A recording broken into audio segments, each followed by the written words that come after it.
Hello, everybody. This is Whit or aka R2Whitco from dvsw.net or R2Whitco on Instagram. And today I'm going to do a quick comparison of a couple of figures. Sort of a figure review. I'd like to think of it more of a comparison, but we're going to be talking about Aurra Sing.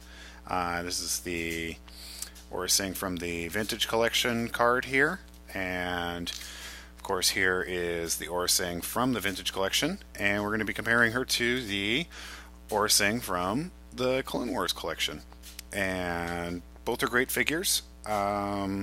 First off, the reason I had the Clone Wars version first, and was very, very happy with this figure. I think she fits in very well with most of the collection. A little bit of background, I tend to collect mostly the realistic style figures, and I think she fits in very well with that line just because she's an alien, and the stylization on her is not so much that she doesn't fit in with that line. I thought she fit in just fine, to tell you the truth. And the only real reason that I picked up the Vintage Collection one was for the little suitcase that she comes with. It's a cool little accessory, and I like little things like this because I can use them with other figures.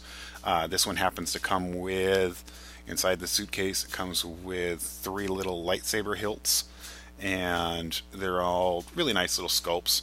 They're reissues of previous sculpts of lightsaber hilts. My only drawback or problem with this, I guess you would say, is that the paint jobs on them are all very, very similar. It's almost as if she repainted them once she collected them and put them in her little suitcase.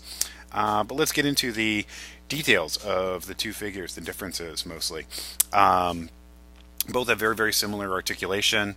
You've got ball jointed neck, you've got ball hinged shoulders, you've got ball hinged elbows, you've got swivel wrists, you've got swivel hips, you've got ball hinged knees, you've got no articulation on the ankles on the Vintage Collection one, which is a real deal killer for me. I like having articulated ankles, it adds to the posability of the figures.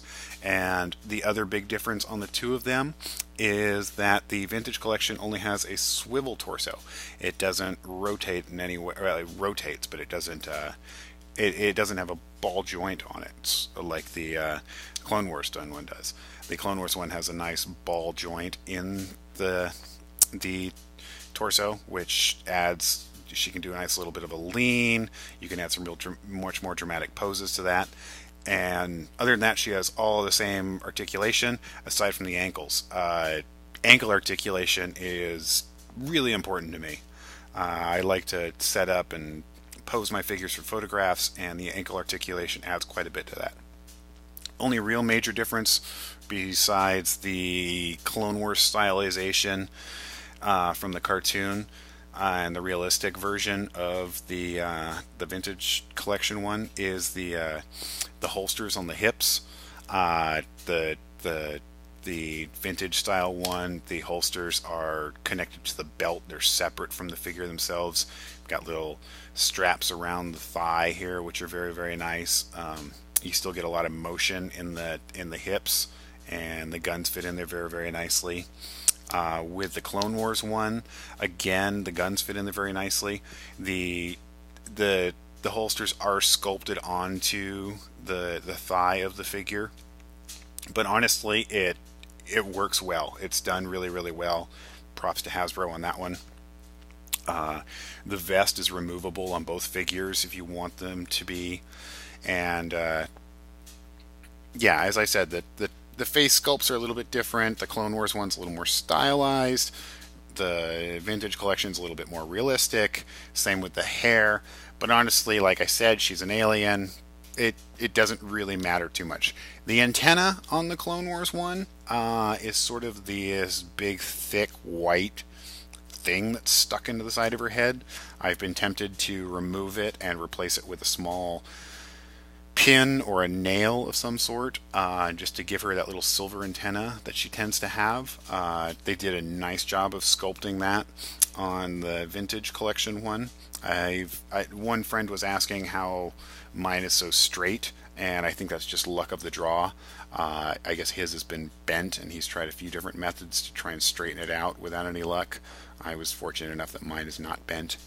And yeah, so I was lucky with that. One little gripe I do have about this one is they went so far with the realism that these little wrist bracelet things that she has part of it dangles off. There's almost like a little tassel coming off of each one, and it it looks cool, but there's been a few poses where when she's using her big sniper rifle that she comes with, that she'll have her elbow cocked out to the side and it's sticking out sideways versus dangling down like gravity would typically tend to present it to. And I just realized here as I'm messing with it, the ponytail popped off on my Clone Wars one. Didn't realize that that comes off so easily, but it pops right back in, and it seems to be kind of secure. I might put a touch of super glue on that just to hold that on there. I've tried doing a head swap so that I get the benefits of the realistic head on the Vintage Collection on the Clone Wars styled one. The heads don't quite fit up as well as I would like to. I think with a little bit of putty or maybe a little bit of Dremel work, it might do that. It's a little bit more work than I usually like to do on my customizations. I'm more of just a simple head swap kind of guy.